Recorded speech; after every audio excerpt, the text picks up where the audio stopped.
Uh, you guys are here with the most earth-breaking, ground-shaking, but never media show money taking, the man, the myth, the legend, the most electrifying villain in YouTube entertainment today, Mr. General Zod, and welcome. I've been running with that new intro, and I'm actually liking it, so that I'm going to stick with. But today is a monumentous day because today I actually have someone on I have been trying to connect with for a while, and due to our crazy schedules, we never get a chance. But welcome. Go ahead and introduce yourself to all of the fine people watching here tonight. What's up, everybody? My name is Trinity. I run a channel called the Second Street Marvel. I've been doing it, I don't know, about 14, 13 months now, and talk a lot about comic books, movies, on occasion even music, and I need to do more on the music and movies side of it. But yeah, it's been fun. Just kind of getting out there and meeting a lot of people over this last year. It's been really great, a good time. Oh yeah, oh yeah. Before we get started, I want to say I've been dying to meet someone or have someone who has a channel that really dives into comics, which I'm sure we'll go through in the course of this chat. But your stuff is so informative, and me and Mr. Pop Culture TV always get into lively debates about source material, and I finally get to have someone who knows about source material. This day is like a very special day for me, Mr. Second Street. Yeah, I know some about some of them. I mean, I mostly know about like more of the current comic books, but I do like to occasionally get back and read some of the old stuff as well, because really a lot of the older stuff, it's really the more of the classic stories, some of the better art and everything. I mean, you kind of got to get used to some of the stuff nowadays. I've been getting into more indies lately. Yeah, I've seen the indie scene has been getting pretty big, and I'm sure we're going to definitely talk about comics. But here, as I always do on the Fandom Zone, and it's kind of funny because I remember you starting to come on the scenes. But why don't you give people out there who don't know the story about Second Street Marvel? Why don't you tell the good folks like how you got started? What was your inspiration for your channel? And then kind of how you grew it, and did you know what you were going to talk about, things like that. Well, I first started off actually, but really before I started my channel, I was really only watching YouTube. I don't know, maybe for about 4 or 5 months before that. I never really got on YouTube much, except for maybe something I couldn't figure out how to fix on my car or something. And I'm like, okay, well, I need a little bit of an instruction video on it. So I'd do that. But then my friend started texting me a bunch of texts like with YouTube links, talking about just like a lot of like theories for the MCU, that it had been coming out, for like from like War Stew and Cosmic Wonder and some of those different types of channels. So that's kind of where I started watching, and then I came across like one of my favorite channels, like the Den of Nerds. And so I was like, hey, these guys are doing this, and so I was like, you know what, like I wanted to start making videos debunking some of the theories that I seen in some of the clickbait videos. So that's where I started off. I was like, I want to do something like that. So I started jumping on like the news train kind of thing, and then I started realizing like, man, a bunch of these theories, they're all just like people just regurgitating what they read on Reddit. So Wait, hold on a second. Before we get started, are you telling me that there's YouTubers out there who make clickbait videos and try to what? yeah, I am shocked, sir. We yeah, are very reputable here in the Fandom Zone. yeah, and I guess that was the whole thing, is because I was so new to YouTube and all that stuff, and I didn't know the whole game. I wasn't a content creator, and I can do what they're doing. And it was once I started becoming a content creator that I started realizing, like, man, these dudes are just reading Reddit theories. Like, none of them, like, a whole lot of them don't have their own theories. And I didn't really understand the whole game of, you got to do what you do, get clicks and views, get people to, you got to have a provocative title, provocative thumbnails, and talk about stuff that people want to hear. And so that's when I started to after I kind of realized that, I started to shift my content a little more. Like my first couple of videos were definitely that clickbaity kind of stuff. And then I started thinking about like, oh, I want to change things up a little bit. So I started talking a little bit more about comic books and things like that, as it was something I was kind of getting into. But when started doing the theory videos, I wanted to do stuff that, like, theories that were kind of planned, like more based on stuff that I had, like my own theories, and possibly while integrating some of the stuff that you hear out there, debunking that along with my theory. So that's where I kind of started a lot of that kind of stuff off, and then from there I started. I was watching the John Campea show a lot, and I was like, hey, like I know about movies too. Like I'm more of a movie person than I am like a comic book person at the time. So I started talking about movies too, and then I was watching Campea. I'm like, I started realizing like there's a whole lot of people out there that don't like John Campea at all. So I was like, okay, well I can do a show talking about movies too. I mean, hell, I spent my whole life watching movies. And then Yeah, I've never done anything making fun of John Campea. Check out my playlist. um, no, yeah. And I gotta be honest. I've looked over your movie reviews, and you give a very interesting perspective, a new sort of thing. You certainly you came from a different angle on Terminator Dark Fate, which was very intriguing to me. I've been meaning to have that debate with you because we just so you guys know, so that when we get done with this, everyone doesn't go, "Oh my goodness, General Zod and Second Street Marvel got the beef going on." It's nothing like that. Because you know how people like to get the fans get the fire going. They're like, "Oh my goodness, YouTube war." No, yeah, no, people. we got we got major beef. We got major beef. Oh yeah, I've been scoping them out. I've been waiting to get them on the channel so I can roast them. But no, um, I did like the way you kind of came at it at a different angle, and I hang in different circles than you do. But before we get started, I did want to highlight that Mr. LB is in the chat, so welcome. A couple of people I want to give a shout out to. We got Perp Minded, a fellow fandom zoner. We have Thomas Conley. We have Gary North. We got the Senate, my favorite frenemy. Let me see. We got Timon Flip. Yes, me and the Senate go way back. If there's one person who's been consistently telling me to go F myself, it's been the Senate, and I love him for it. He's he's on all of my streams. In the chat doing his thing. But welcome everybody.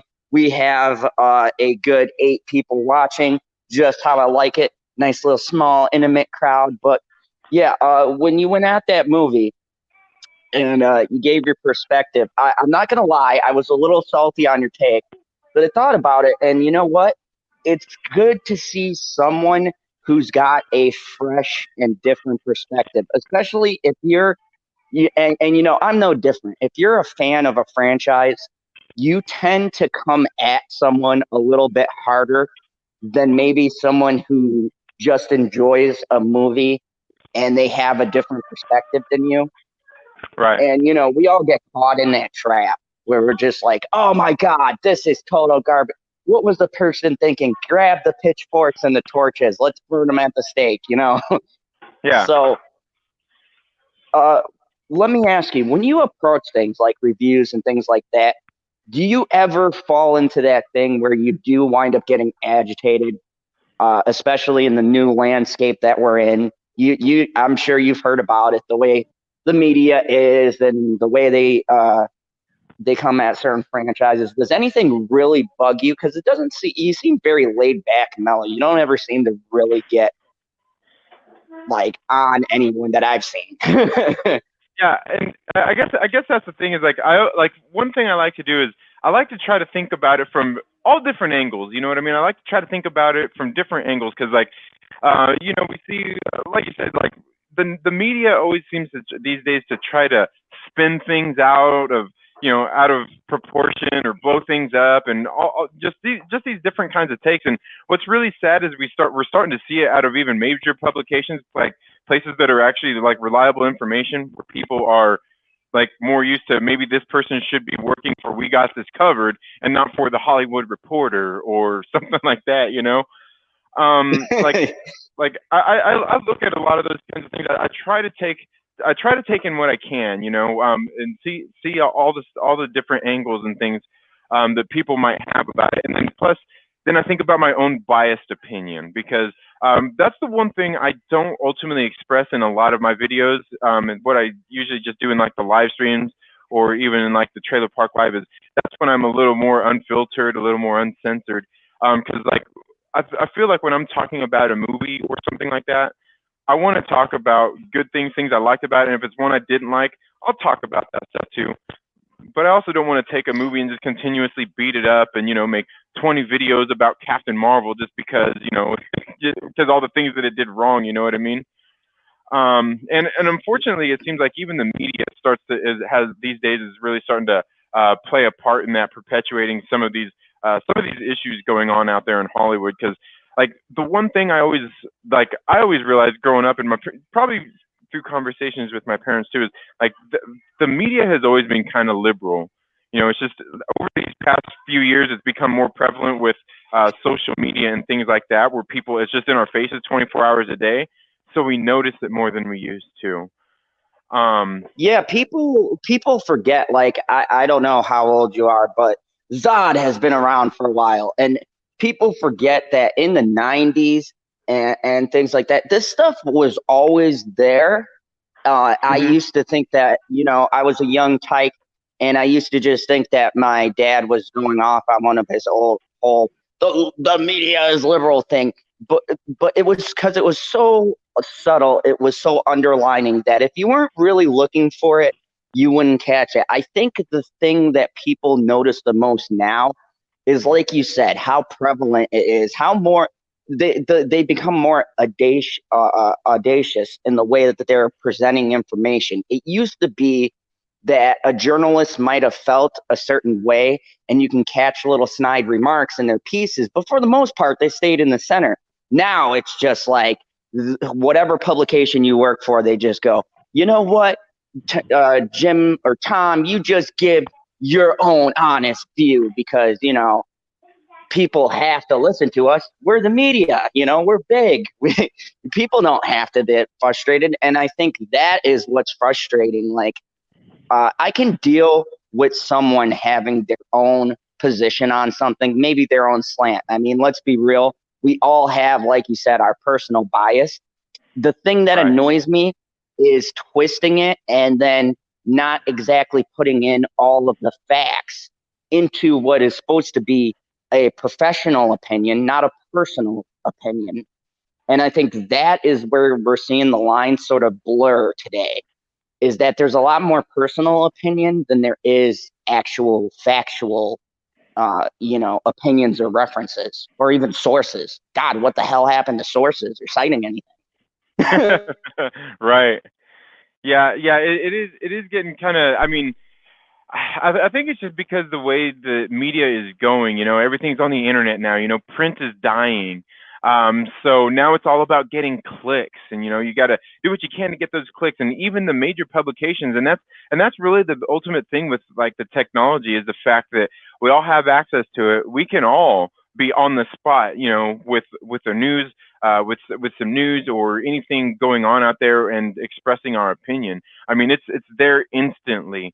So at this point, it's kind of like you got to keep pace with even these big corporations. They get like these big publications. They got to try to keep pace with even like people like me and you sitting at our houses that just have little YouTube channels or a Twitter, you know. And so they actually have to kind of play into that themselves nowadays because I mean it's come through like with movies, with the movie industry, even with comic books now. Like everything is so direct nowadays that you know because there's such easy access that you don't need like you know movies are starting to come out just straight on streaming services now. Blockbuster shut down because they didn't want to keep up with the times. um I think a lot of it's that, and then you know these big publications, they're going out there trying to play the same game, but again it comes down to, I guess, comes down to a futile attempt because they're trying to be legitimate, but they're still trying to rely on being getting clicks at the same time. It's almost like the government trying to do something hip and cool. That is the best analogy. That is the best analogy that I think I've heard. And it's kind of funny. Now I'm gonna be thinking about that when I read when I read like the times that are supposed to be like, oh, Grandpa's trying to be hip again.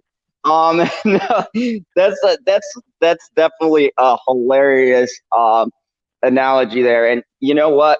I'm glad to have you because the one thing that I've been meaning to talk about and something that used to be near and dear to my heart, and I've kind of gone away for it for those very same reasons, is the comic book industry. And I'm glad to have you on because I've been meaning to have a good chat about that. And um, so when we dive right into it, I want to ask the first question of, do you think, and I mean, this is just from my outside perspective, I'm not really, in on the sales and stuff like that, but I hear things. Do you think that the comic book industry as a whole, and I don't mean like the independent publications, but the really big ones are starting to die out? That print is really hurting and kind of limping along because, I mean, you got the big players, your Marvel, your DC, Image, things like that. And it seems like all of these companies are folding up. Certain books that were once popular aren't doing that well. And I mean, you're in the shops. I've seen the videos with you recommending stuff and things like that. I mean, Yeah. do you think that that whole experience is just kind of dying out as a whole? Everything's kind of going the digital route? I think it really just kind of depends on exactly who it is that we're talking about for the most part. Because like I go to my local comic book shop, and I mean a lot of the times, I mean there's people there. My even my LCS owner, he said that times have been better. Like over these past few years, his sales have been up. He's been doing better than he has in the last 20 years. But I do think there is definitely a market out there where the print is becoming less and less. I mean, not only because people are want to be more environmentally conscious and things like that, but also because I mean people have their devices in their hand 24/7. So it's instant. You can sit there and just buy your comics digitally and read them right there. And then, of course, there's always the people who want to have like the actual print copy. And I'm one of those people. I'm a physical junkie. I like having, an actual tangible product in my hand. I'm still giving into the whole, I can go with digital stuff. But I think there is definitely something there where like the companies have to kind of play into that as well, because I do think that at some point print will come to an end as well. But I think it's still going to be around for a little while. Um, and the thing is like Marvel with all their books, they have digital copies included inside a code that you can get. And then you get to DC where they were doing that for a little while, but then they just completely made it to where you can buy digital online, or you can buy the physical copy. They don't have the physical copy along with the digital anymore. I honestly think they should do both, just kind of like Marvel does. But I think it's really more of a preference kind of thing.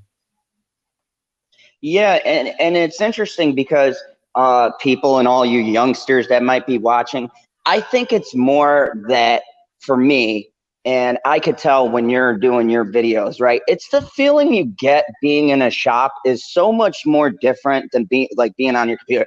I could be at home doing different things, but if I go out, it's a totally different feel. And for me, I come at it more from the movie perspective because I work at the theater, right? And I love the smell of popcorn. I love walking through the aisles. I like the experience of meeting people, right? Yes. It's not just about the movie. It's about the cinematic experience that you get. And I feel like comics is the same way. I remember as a kid going down to my local comic book shop and, mom and dad give you some money and you pick out a title and, you had to be really wise about it because you only got so much money, right? So for me, it was Captain America. That was my boy right there. But I had to be really picky about my issues that I got. And there was something so fun about browsing and, pick one up, look at it, be like, nah, put it down. And then, of course, the owner gives you salty looks because you're looking through half the books. Right. But it's like it's the experience that I feel like when you go digital, you're giving that up, and that's not just comics either. Like DVDs and stuff, I hate this crap about getting like pay $20. There's a code. There's a separate Blu-ray, the regular disc. I'm like, I just want one.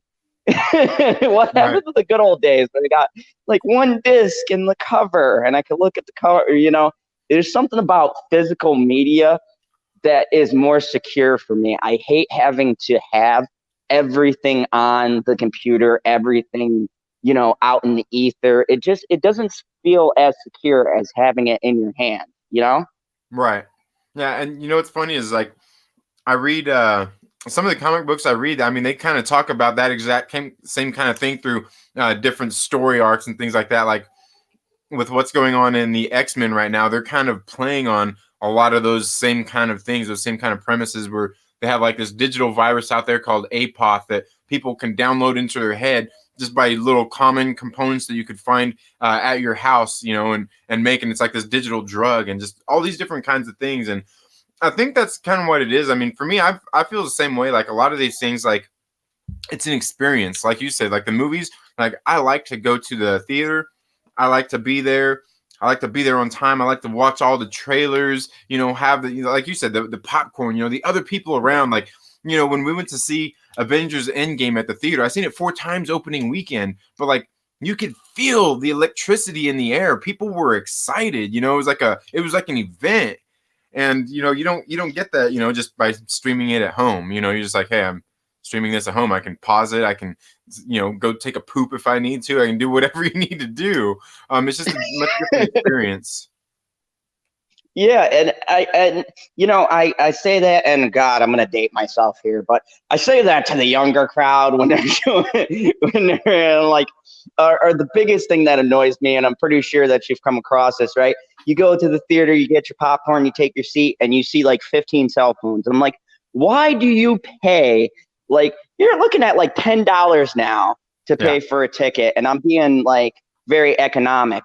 And you're going to go and essentially waste that money to sit there and stare at your phone screen for 2 hours. It's like you could do that at home. Why take that outside? Like when I go, and I mean, not all the time because, I YouTube. So when I go on Twitter, the girl will get upset at me and be like, get off your phone. The movie's starting. So, I mean, I've done it too.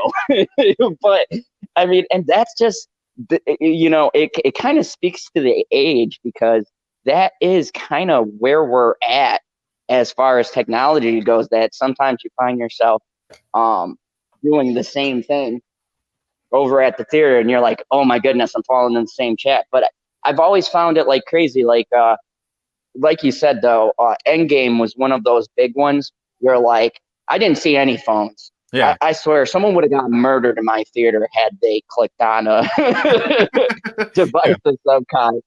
That was like the one movie that brought everybody into that zone where they were like that. And Joker was another one where by the end of that movie you can hear a pin drop.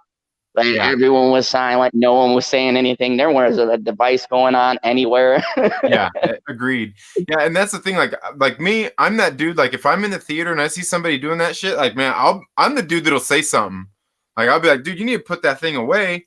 Like a while back when I went and seen, God, what was it, Jurassic World? What was the latest Jurassic whatever movie that came out last year? I think maybe it was 2 years ago. Yeah, Jurassic World, Fallen Kingdom.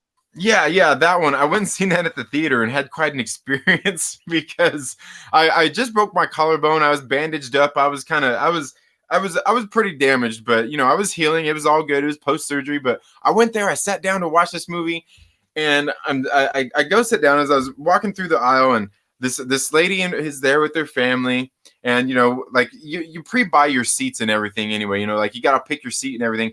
And as soon as I sit down, this lady, she goes, I guess next time I'm going to just buy the whole row so I don't have to sit next to anybody. And I'm just sitting like, oh, wow. Yeah, I was like, what the hell?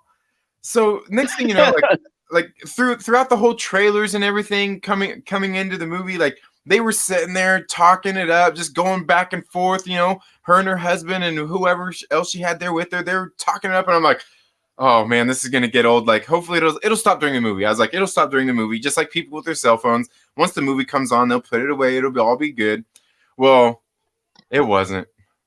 the movie the movie started, and have you ever seen Mystery Science Theater 3000? Oh yes, Yeah, yes, I love that. it was like that the whole damn movie. Like they were sitting there flapping their gums back and forth, going just. I mean, the commentary was off the hook, man. Like they were being loud too. And I think about halfway through, it was probably about halfway through. I was like, you know what? I'm tired of this. I'm getting ready to say something. Next time they say something loud, well, the lady's husband got up and went to the restroom. Was like, oh, damn it. I was like, it'll happen again. I'll wait. So he came back a few minutes later, you know, because I didn't want it to be one of those things like I'm trying to be some tough guy and, you know, talk shit to a woman just because, you know, her man isn't there. So he gets back, and next thing you know, yeah, you know that'll happen these days. yeah. So he gets back, and they sit there, you know, they sit down, and movie goes on, and she just starts talking again, like having a full conversation. And I just turned to her and I said, lady, I said, next time, do us all a favor and do buy the whole row so none of us have to listen to you flap your gums the whole movie. And she got pissed, man. And she like, you get like, it was like I slapped her across the face. She's like, what? Oh. And she threw her popcorn on me. And her husband or her boyfriend or whatever, he gets up and he starts talking shit in my face and everything. I said, dude, just sit down and shut the F up. I'm trying to watch a movie and you guys are sitting there talking the whole time. Just shut up. And he's like sitting there talking trash, you know, like he's going to beat me up. And I was like, dude, oh yeah, you're real tough. You're going to beat up somebody with a broken collarbone. And I said, dude, just sit down, shut up. I'll still get out of the seat and kick your ass. And, you know, at that point he was like, oh, you know, he mumbles and goes to his seat. And they shut up for about, you know, well, they kept going loud for about another 10 minutes. Then they shut up for about 5. And then they got all loud and everything again. But I'm just sitting there, Jesus Christ, man. Like, I'm that dude. I'll say something, man. I can't put up with that kind of stuff, you know? And yeah. Just a funny experience, man, with just people these days. You know what I mean? Like, to me, sometimes I get the feeling, especially here being online and with online culture and everything, is like, you know what? Some people still need to be punched in the face. You know, there's something to be said about getting punched in the face. And I think some people need it because they're used to the comfort and the sanctity of their keyboard and their camera. So yeah, it was just interesting stuff, man. But yeah, and again, it's, you know, as bad as it is, I don't like to share that story a lot because, you know, some people out there are like, oh, this is the bad thing with all the you know, going to the theater, you got to put up with all these people. It's like, you know what, like that very rarely ever happens to me, you know. Very rarely happens where I go out to the theater and have an experience like that. That story was so funny, my internet kicked me. I was laughing, and then I looked and I was like, man, that's hilarious. I would have thrown, and I looked down and it had that stupid dinosaur. You're not connected. And I'm like, damn, Fandom's own tech. Yeah.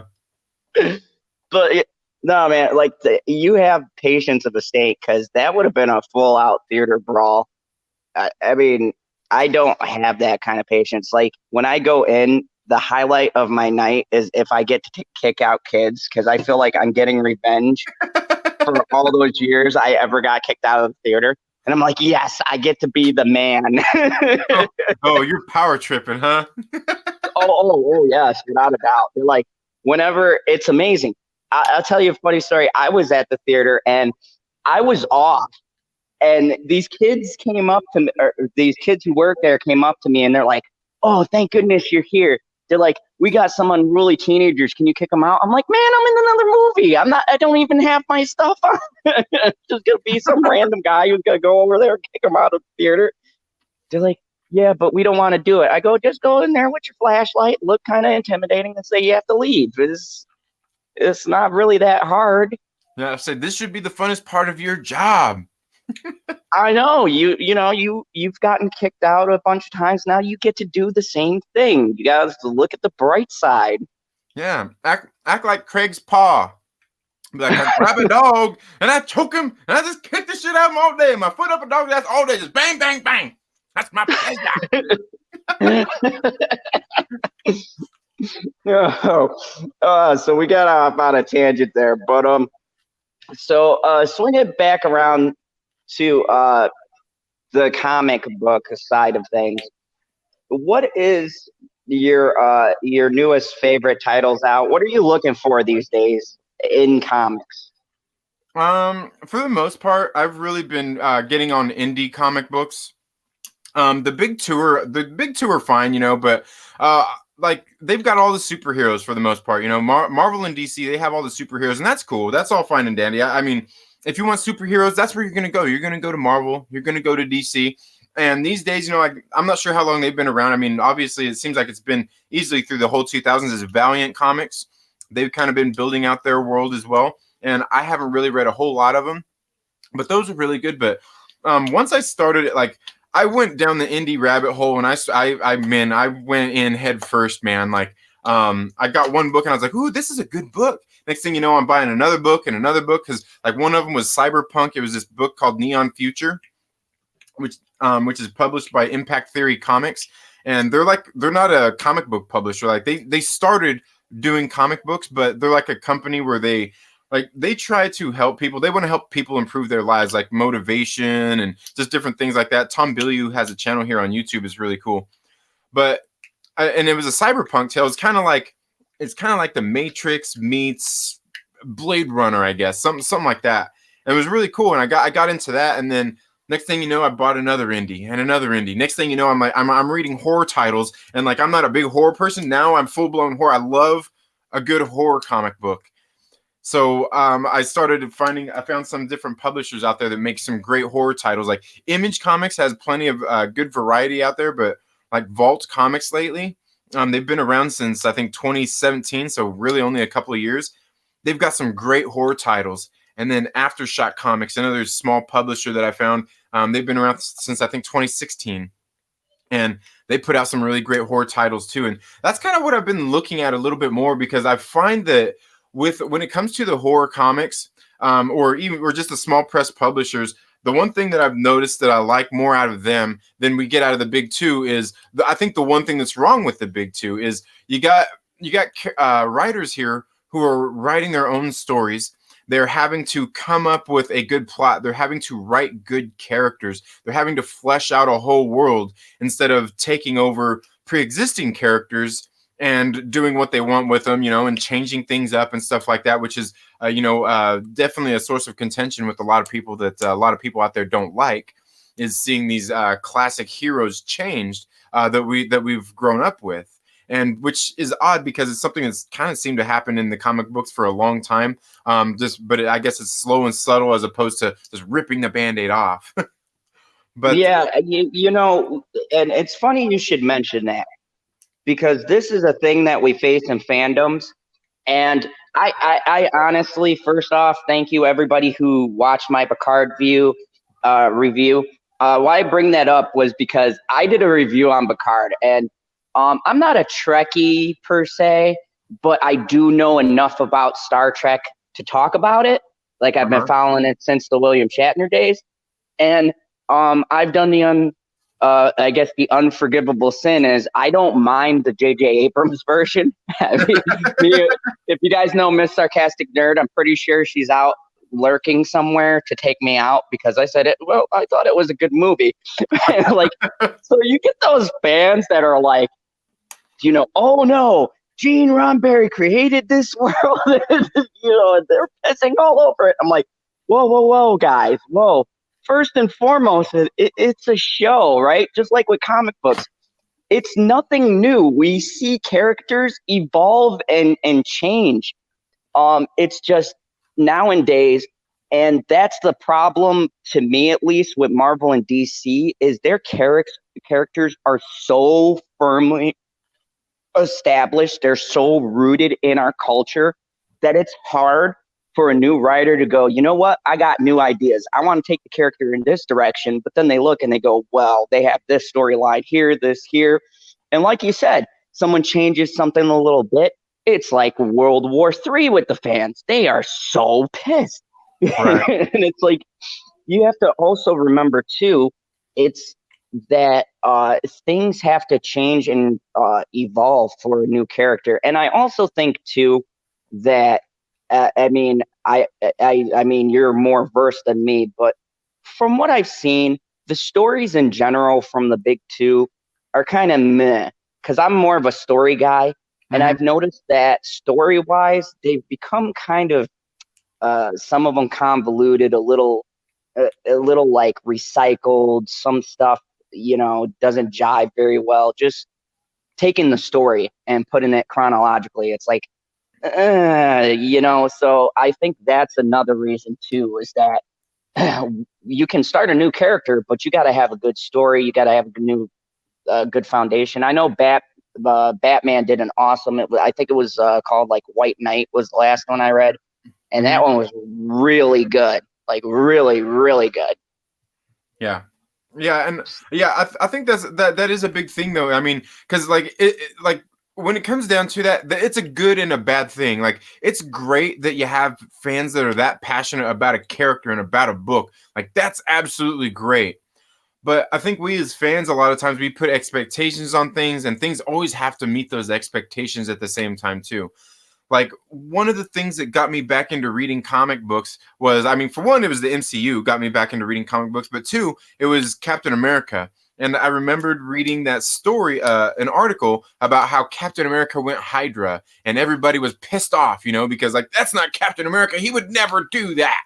And so that was one of the things when I got back into comics. I mean, first thing I did was I went for Spider-Man because I love Spider-Man. And then I was like, what else should I read? I was like, ooh, how about this Captain America? So I just went and I picked up an issue of Captain America and I started reading it. And I was like, okay, I read the one book. I was like, this is good. I got to go back to the beginning. So I went back to the beginning of the series and I started reading it. And I was like, okay, I've got to go a little bit before this. So I went to like this whole other little story arc that happened before that. And so I got like the full picture of exactly what was going on, how Steve Rogers lost his powers and how he handed the shield to Sam Wilson and then how he eventually got his powers back and all of that stuff. And so I had some context when it came down to figuring out like, okay, when Captain America became an agent of Hydra, I was like, okay, like I get it. Like me, I liked it. It drew me back into wanting to read the comics again because they took this classic character and they did a change with him instead of being, Captain America. Like he's still Captain America, but now he's an agent of Hydra. And the thing that I liked about it was because they took and they put a new twist on the character, but they also they did this new thing, but they also still remained true to who the character was, because no matter what happened throughout the book, he was still Captain America in the sense that he still ran stuff, he was still calling shots, he was still good at strategy, and he eventually like set in course all of these different little things to go on to take over and become the Hydra Supreme. And like he took everything over and like that's what he does though. That's the core of his character. He's used to being in a war, he's a tactician, and he has all the and he's got the leadership, and that's exactly what he did through the whole course of all these books. The thing is he was doing it for Hydra, but then you find out later that it wasn't actually him in the first place. But you find out, I mean, if you read this stuff early enough, you find out that the reason he was that way was because this the Tesseract essentially changed who he was fundamentally as a person from when he was a kid. Didn't actually change it, but changed his own perception of it, where he believed he was an agent of Hydra for years. And this was all done because of something that the Red Skull had done, had kind of got the Tesseract to do, because she became a sentient child, a sentient person. So there's some interesting things, and like that's what got me back into reading comic books, because of a new twist on a classic character. But at the same time, I still get why people would be upset about that. Yeah, and me, I'm a huge Captain America fan, and I heard about that, and that interests me because of that. But see, I think that like as a fan, before I go and get ready to get the pitchforks out, I try to see what angle they're coming with at the story, and I at least give it a chance. Like you see a lot of times that uh, people will tend to be upset before they get the whole picture, or they don't frame everything properly, and really it's some of it does have to do with companies. Companies have made a lot of missteps. Look what they did to Iceman with the X-Men. Good God, I have no clue what they were thinking with that. Yeah, yeah. and that, my friend, there's no good spin for that story arc. That was just a terribly laid down story.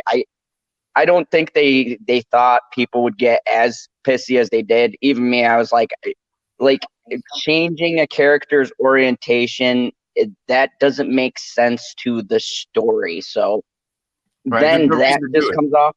Yeah, that's one of those changes where there's no reason to it. You don't have to change because it doesn't change who the character is fundamentally. It doesn't add anything new. That's more of just like, oh, look at us. We've got representation. We're awesome. That Right. pisses me off. But if you're doing something that has an end game to it, and there's a longer thing that you're driving towards, I think that because of the way things have gone media wise, we get into a mode where we kind of go, oh, here they go again, and we don't give it a chance. And that's why I had to do my review on Picard, because I'm like, first people, it's the first episode. Name me one pilot in television history that doesn't go off without a hitch. I mean, yeah, there's some of them. Like The Shield was probably the best pilot I've ever seen in my life. I mean, how many shows do you know that kills a cop in the first episode? Like, that was a pretty big oh shit moment. Like, when I Yeah. get to the ending and the person you think is the hero turns around and shoots someone in the head, and you go, oh, okay, this is a different show. I mean, Yeah. you got very few people that can do that. So you can't always judge by like the first issue, the first, episode, whatever it is. You kind of got to go, okay, what are they trying to set up? And then you get a clearer picture as you gone along. That was a great example. Have you ever come across other books where you're like, I'm not sure, and then they just like deliver at the end of the story, and you're like, oh, okay, now I see. Not anything in particular I can think of. Other than, I mean, just some of the characters that I've been reading lately. I've liked how they've done them, and then of course, what happens is they end up ending a comic book run right as you really get into something. But like one of the things I've liked seeing, because Dan Slott came in and made a lot of changes to Spider-Man when he was writing it, and I haven't read enough Dan Slott books to know what all those are exactly, but I do know that he changed the Peter Parker character from being the classic Peter Parker to he was a little more like Tony Stark. He had like Parker Industries, he had been cloned, you got the Superior Spider-Man, and just all these different kinds of things going on. And then that's where I really picked back up writing, was with the newer series where Nick Spencer had come in, and he basically brought Peter Parker back to his more classic form, where he's just like a struggling kid in his 20s trying to make ends meet, and has relationship problems and has personal problems and all of those kinds of things. So I don't know. I mean, I like seeing I like the new twists, but sometimes, like, when it comes down to it, if you're going to do those new twists, maybe make it like a complete, maybe like a totally separate thing and in a different universe, and don't bring it into the main universe. Just keep it separate and do like a little mini story. Do a little mini series and things like that. I think would be more beneficial than going and making, I guess, making them quote unquote canon, if you will.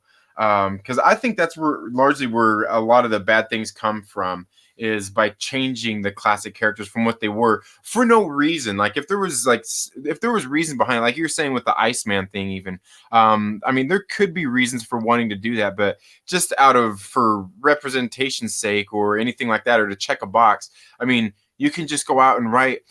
And that's the thing, is you could go out and write a new character, and it would probably actually be a better character than the one that you're wanting to change, just because you're having to think and you're having to come up with something new. Yeah, and I think that's the problem. And to me, that shows the lack of creativity with the person doing the story. Like when you come at it from there, I am then forced to get this image in my mind where I'm like, this person isn't creative, because I could do that, right? I could just take a well-known, well-established world and just bam, throw my views in it, and there you go.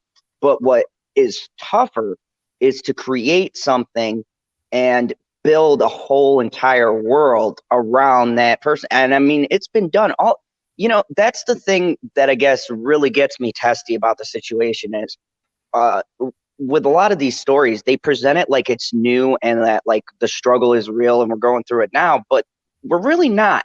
I mean, one of my favorite comics as far as social commentary goes, and I'm sure you can agree with me, is X-Men has been doing this for years. Like, I Right. feel like no one's ever read an X-Men comic book.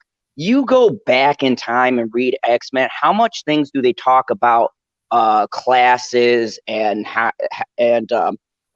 people being misunderstood and things like that's literally X-Men's whole thing is that Charles Xavier has that famous quote, people fear what they don't understand. I mean, Right. that's literally an infamous quote in that book. Mm-hmm. And yet we're living like there's a mind state like, oh my God, everyone's so biased. No one's being represented.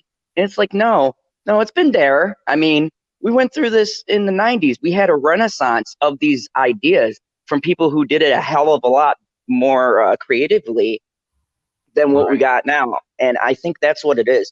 It's creativity is missing. I feel like no one can write or construct their own stories. Like one of my favorite people is Robert Kirkman. I love The Walking Dead. Mm-hmm. And did you ever hear the story of how he pitched that? No, no. Okay, so Robert Kirkman, this was, I mean, he was pretty much one of the first ones, which I didn't know, to do the zombie apocalypse in a comic book form. And he goes into the office and he goes to the editor and he's like, I got this idea for this comic book. And he goes, yeah, I saw zombies. That's not going to work for us. So he adjusts his pitch and he goes, no, no, no, no, no. He goes, the zombies are just there. He goes, this is really an alien invasion. They go, oh, an alien invasion. He's like, yeah, yeah, yeah. The humans are cloned. He just threw like a whole bunch of nonsense out. And they were like, oh, yeah, yeah, print this book. And then he just did it like, The Walking Dead. Uh-huh. And it's the first issue sold tremendously. And so he kept on going on. And then later the editor comes to him and goes, there's no aliens in this, is there? He goes, no. And when he was pitching in the boardroom, the people, because they were on the hottest thing. So in Right. order to go against the grain, he had to present it that way. But once he wrote the book and they saw that, hey, people are enjoying this comic, then they gave him leeway and stuff like that. But I feel like these new authors or writers that come up, they get into a company and they don't have that kind of ballsy tactic where they're like, even lie about it. Be like, yeah, my story's about this. And then once it hits, be like, nah, I was really trying to write that. That's Right. that was a great way to push through his story. Definitely, definitely. And yeah, I mean, I guess being bold and going out there and trying something new, and then you got to do what you can to get that story told. And I think that's what I like about like a lot of the smaller publishers now is the fact that you do get these smaller publishers who they want to put out their stories. They want something new. They want something different. They want something unique. And that's one thing I like about some of these smaller publishers out there. Like I know even Image, I mean, you can't really say they're a small publisher anymore. I mean, we might as well be calling it the big three and not just the big two, because Image has obviously crept their way up there to being one of the bigger comic book publishers out there. But even they're still doing a lot of great work within that realm of coming up with new titles and things that people want to read. And just like we're saying, I mean, I think that's some of the most important stuff is, I mean, to let those stories be told. And with all the things people wanted to bring in all the representation and all this kinds of stuff like that, that's the thing is like all that stuff happens naturally. You know what I mean? All that stuff happens naturally. Like we got this story that came out not too long ago about how and I went and I finally read this article by the Hollywood Reporter. Everybody's talking about like oh like Marvel Studios is just eyeing a female director. And the way it's worded in there, it's like, well, it sounds like they're wanting one. It doesn't sound like they're limiting to just a female director. But the way it's written, I think they're implying that they have a female director in mind already. They're just waiting to see if she's willing to accept the job or not. And because I just want to cut it to that. Just because they're getting a female director doesn't mean it's going to be, this terrible thing. I mean, look at Wonder Woman. That's right. that just went, aces. So, Yeah. I think people are more of, like we're saying, gaslighting things without Yeah. getting the whole context behind what they're trying to say. Yeah, and I think that's what it is, because like I don't think anybody has a problem with them getting a female director or anything like that.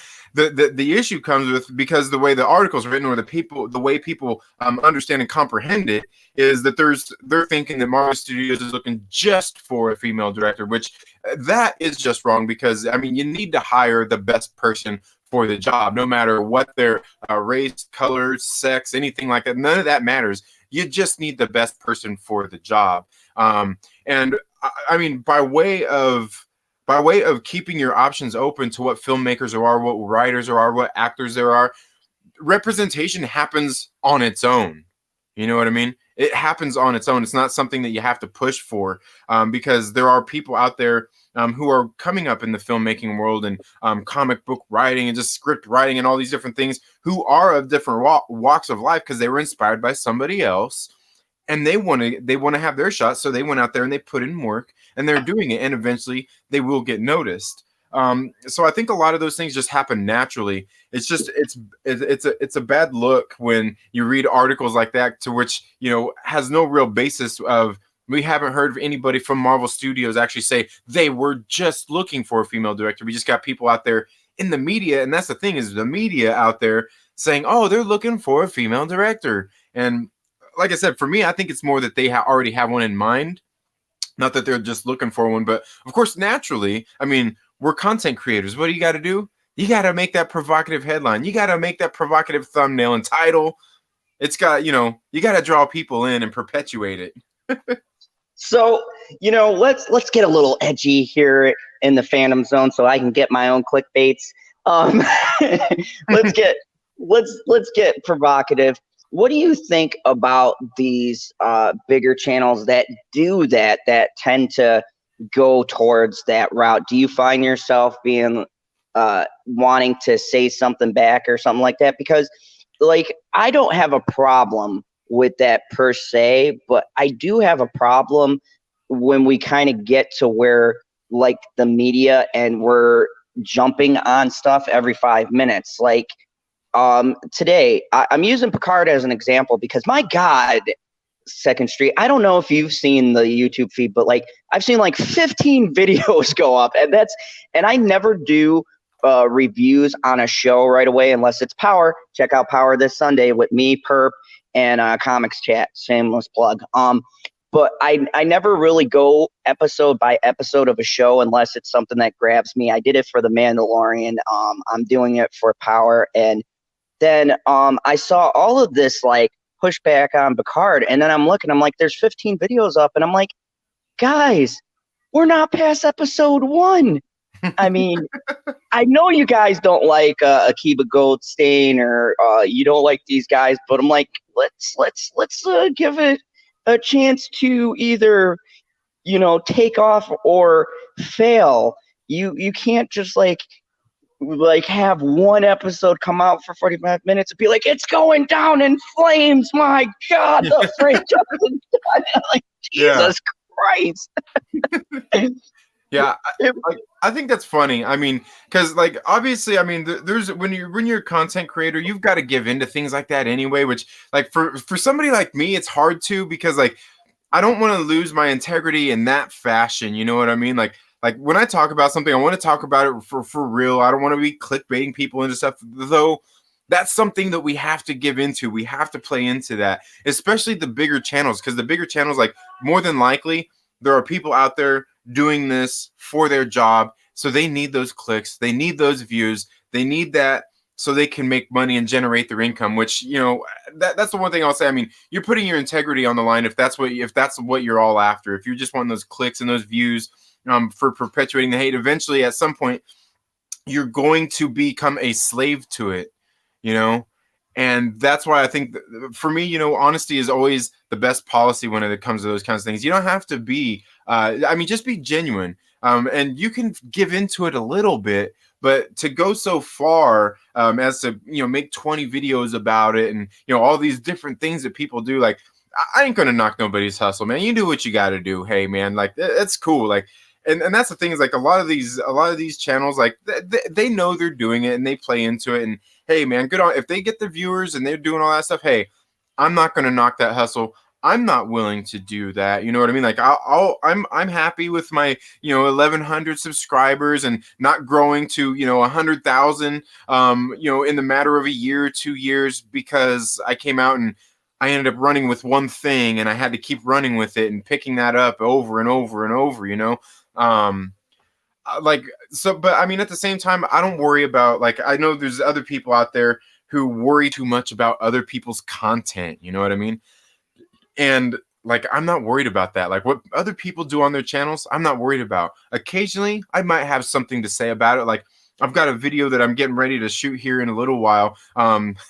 That's going to be, I guess, kind of a fireback of another video that I seen on a bigger channel as well. Just kind of playing on something that they did. Like, oh no, like you better come here and check out this outrage. But again, I won't knock anybody's hustle because they do what they got to do. It's just I don't want to partake in that. You know what I mean? Like I'll occasionally watch it and maybe speak on it, share my feelings on it. But I mean, when it comes down to it, I just think it's weird when we get these people out there who are so worried about other people's content. Like last night on the Trailer Park Live, I brought on a guest, Firewater FX, that I ended up seeing on one of those Jeremy Hader streams. And then he's been on Mad Max's channel. And I was like, I'm kind of interested. I want to talk to this dude and find out who he is. And that's kind of what I found out, because because he's not a content creator. He's just a person out there like on Twitter and, and I'm here on YouTube and stuff like that. And he's kind of like in this thing where he's battling back against the fandom menace and what they're trying to do. And they're grifting and all this kinds of stuff. And like me, I'm like, and just some of the, just talking to him and everything, like you can tell, like he's really into that. Like he like wants to fight with them about what they're doing and about their methodology and about how they're, taking advantage of people and stuff like that. And me, I'm sitting there like, okay, cool. But like, cause I'm wanting to keep the focus on him and talk about him and what do you do? What are you into? What, and stuff like that. But keeps changing it into what these other people are doing. You know what I mean? And like, that's fine if you want to like let people know, like, hey, like these people, they're full of lies, they're full of crap. And I'm just here to expose them. That's all fine and dandy. No problem there. But like, what end? Because you're only doing the same thing that they're doing in that case. You know what I mean? You're playing the same game that they're playing and trying to get hate clicks, even though you're not a content creator. But that's all you want to do is still just go at that thing 100%. And it's like, does it matter that much? Are you just like, I just don't, I don't get people who are so worried about it and have to do those kinds of things. And that's why I say I was, try to steer the conversation one way. And that's why I wanted to talk to him. And I'm not saying that this person was a bad person or anything like that. You know what I mean? I think he's a good guy. But again, I think a lot of it comes down to methodology and how we approach things and how we go about doing them. Because you attract, what is it? You attract more flies with honey than you do whatever, that vinegar, whatever. I don't know the saying. I'm not good with that. Yeah, kind you of get you attract with vinegar as opposed to honey or something like that. I think I might have butchered that, but Yeah, and that's the thing is like, what's your end goal? I mean, most of these people, they're watching these people's videos because maybe they like the content. Maybe there's somebody like me too, because at times I like to watch that stuff and be like, oh man, like it's not that I give into the hate, but I sit there and I listen to it. I'm like, oh man, how foolish is this? Like how I used to watch like Jersey Shore when my wife would watch it. Like I'm watching to see what's the next stupid thing this person's gonna say or do on screen. And oh my God, Jersey Shore was such a good. That's a great analogy to these battles because it does come down to that. Like I got into a Twitter thing, a thread with Rimfamous, and that was like, dude, I felt like my brain cells committed mass suicide that day because these people are so stupid. At a point, I just don't got the energy to fight with you about it anymore because it's like you hit that point, and you know what I mean. You hit that point in the argument where the person isn't budging, and they're like getting into that loop where they're saying the same thing over and over again, and then you get into a loop because you're fighting them and you're saying the same thing, and it's like this is a vicious, non-ending circle. And we're just Right. dancing around for hours on the same exact thing. Nothing's changed. No positions have changed. And Right. I find it hilarious. And, that's why, like, I enjoy doing, like, late night streams and things like that, where it's just crazy, nonsensical, just, Where you can laugh about all the bullshit happening. yeah, because, I mean, I think that it gets to a point where, like, people become the thing that they're trying to fight, right? If you go too far one side, you start getting dogmatic in your views. But if Right. you go too far the other way, then you go even worse and start leaning towards the edge. It's like kind of trying to find that middle ground, which Right. is why I appreciated looking at how you approach things, because you come at it from a very like in between, and I can't for the life of me ever remember seeing something where you're directly taking one perspective or the other. And I think that that's a good view to have. We need more middle ground. We need more like, yeah, it isn't the greatest, but let's look at it objectively. Right. And as I'm saying, for me, that's like one of the important things. Like, and that's a lot of people out there, especially like with the whole gray order thing. Everybody's like, oh, these people are a bunch of fence riders and all this stuff. Like I'm not a fence rider. I'm not in the middle of anything. I actually have my own personal opinions about this stuff. I just like most of the time, like in my produced videos, I have no reason to express those because I'm trying to get somebody to want to read a comic book or watch a movie or whatever the aim of that video is. And that's why, like I said, I cut loose more on the live streams, and that's where I'll express a little bit more of that. But even then, I still somewhat hold back a little bit because it doesn't really matter that much. And the thing is, like, I understand all the different point views. Like I get it, and I want to hear those, and that's why I don't want to take it too far, so I don't turn everybody else away who might want to actually be, who might actually be a level-headed person who wants to actually have those conversations, even when we disagree about stuff. And I think that's something that's very important. Is I don't want to be in an echo chamber or anything like that, but I'm also not willing to just put up with people's shit that because they're full of it either at the same time. And that's the one thing is like like I have my own personal opinions when it comes to these things, but for the most part when I'm actually talking about it, it's really irrelevant to a lot of the situation and things that are going on and stuff like that. So but yeah, I mean, I try to I still try to share as much as I can about my personal biases within the confines of not being off-putting to get somebody else who and that's the thing, like I'm saying with these people who are out there just wanting to fight people in fandoms, is I'm not trying to turn anybody like I said, like being part of the gray order. I'm not trying to turn anybody from being a fandom menacer to coming to the gray order, because it's not even about that. Like really, for me, like the whole gray order thing is really just more like rules of engagement and just not being an asshole to people when we're talking about the things that we like, just hearing people out and just having good conversations instead of like, oh, you're wrong, you're stupid, and just all that riff raff that goes on. And that's the thing is like I want to hear, and I want to talk to all the different people, and there's people out there trying to fight these fandoms, and it's like you don't win people over that way. You win them over by wanting to hear what they have to say, by wanting to have that conversation with them, and coming at it from an angle where you're not trying to change their mind, you're just trying to get them to understand where you come from, not that I'm trying to change your mind. And I think that's where a lot of people, when they get into those discussions, they're doing it from a stance of, I want to change your mind so you believe what I believe and feel how I feel about it. And that's just not going to happen anytime soon, because that's just not the way it is. You got to build up influence with people. You got to get those things, understanding, and stuff like that in order to move forward. It's not about, just trying to change people's mind. You do that.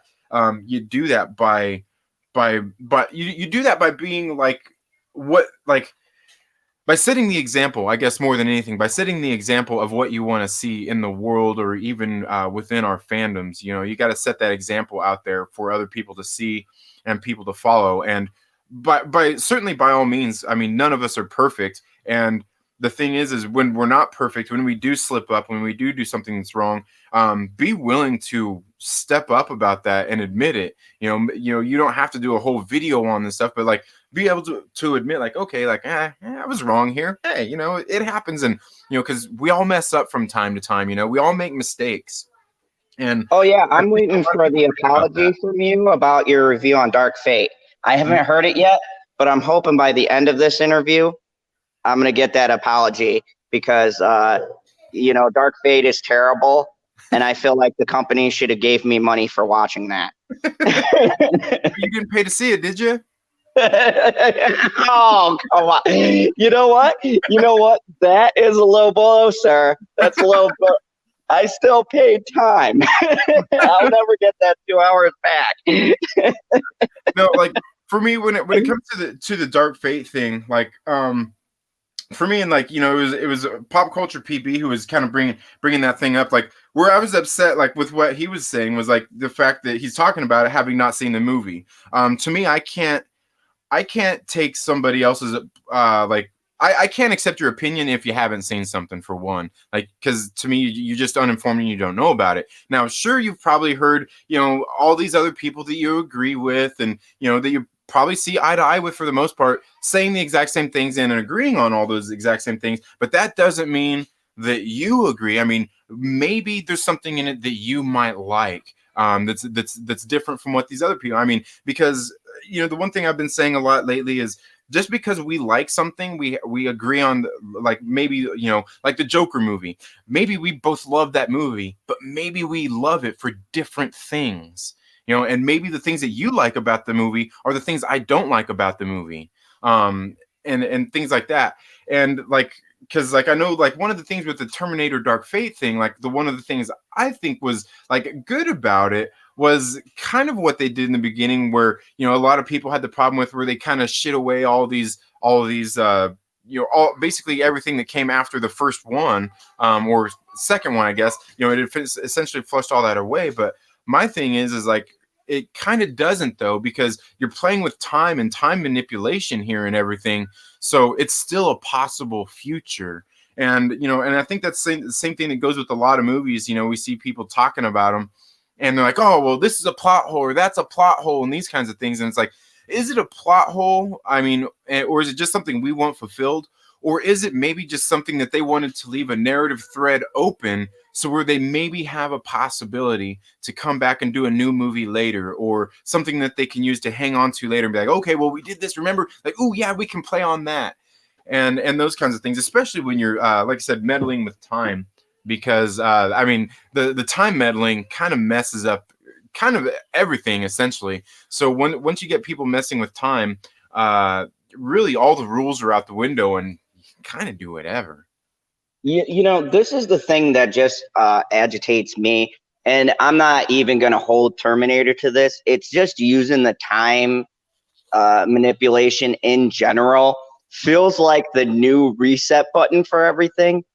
And I'm getting so tired of being like, well, what it feels like, at least to me, what it feels like is people are like, oh man, we got to reset this franchise. How can we do it? Oh, I know. Let's go back in time. And I mean, even with Endgame, and I'm with you, I've seen that like 9 times at least. And, with Endgame, my only gripe with that whole movie was the time the time jumps and things like that, like using time travel, is my only gripe, because one, it's so tough to really pull off a good, and this isn't just any established franchise, just in general, it is so hard to pull off that whole theory of time travel and make it work and make it make sense. And two, I sometimes feel like it's a lazy plot device where you're like, oh, well, now it's in this different timeline. So guess what? Everything that just happened, that doesn't exist anymore. We're in a new timeline. I don't like that feeling of it's just a cheap ploy to be able to reset something. Like, I like a good imaginative way to reset things. And Endgame wasn't the only one. Terminator wasn't the only one we've seen. I saw time travel being used in television. I'm like, what is it with the trend of everyone resetting stuff using can't we just like find a plot device where you can move the story forward without having to do time jumps or bring in a character back? Star Wars. Yeah. you know, it's stuff like that where it comes off as kind of just lazy as opposed to being well thought out. And that's my biggest thing. Like, my problem with Dark Fate necessarily wasn't the time thing. I'm not going to lie. I was pissed off with everyone else where spoiler alert if you haven't seen it, where they kill John Connor in like the first 5 minutes. That pissed me off in the beginning, but I very rarely walk out of movies, so I was just like, oh, all right, I'll let it go. For me, it was the choppy writing that really bugged me. It felt very much like Terminator 2, only with new names. Instead of Skynet, you have Legion, but same difference. They're essentially like T-1000s, except for now they can just morph out of that, metal skin. Those were the things that bugged me in it. It was the more uneven storytelling, the way it kind of didn't make sense, that things that were previously established in like Terminator 2. Like, and I think part of that comes with something that is kind of part of the problem with that movie altogether. And I think this probably is like might explain what you're talking about pretty good, is the fact that what they tried to do was they tried to do a sequel and a reboot in the same movie, and it just does not work that way. Yes, I can deal with a sequel. I can deal with a reboot, but what I can't deal with is something that's so clearly uneven and trying to mesh things together. And that's the exact problem that Rise of Skywalker has. Is that, and I've said this before too, it's not necessarily that it couldn't have been a good movie, because it starts out pretty decently and then goes downhill. It's that it felt like 3 movies compressed into one. Right. And when you have writing and storytelling like that, you're not giving your story the chance to breathe and to set up things that are going to make sense. So when you're sitting there like watching Terminator, you're like, okay, it's jumping to here, and then it's explaining this character, and then Arnold's been here, but why has he been here when it's been established that he couldn't be here? Because if the Terminator doesn't have an objective, from my understanding, they would just walk into the ocean because there's nothing for them to do. Like, it could have worked, but it wasn't very well laid out. And that's the big problem with a lot of things, is that they don't lay everything out very well. So you can tell from a story perspective that it's uneven. It just like chops like in the middle, and you're like, oh, okay, well, we were here. How'd we get here? This doesn't add up. Did you by chance see Bad Boys for Life? Oh, yes, I love that. Okay, now see, that's a movie that pulls off both at the same time. It pulls off being a sequel, and it kind of reboots at the same time by what they did there at the end. I mean, sure, what they're going to do later is going to be another sequel, but they're still kind of bringing in new characters to sort of reboot it. And that's something they kind of did in the movie anyway, by having, the younger policeman in there with, the ammo squad and whatnot. So they did something there that made sense, and it actually works. They worked all that stuff into the actual story instead of just like, okay, we just want to make the sequel for it to be just solely a reboot for a next movie. They did everything they needed to do to bring you back into the world, to get you those characters, to build them back up, to remind you who they are, and to bring in some new characters.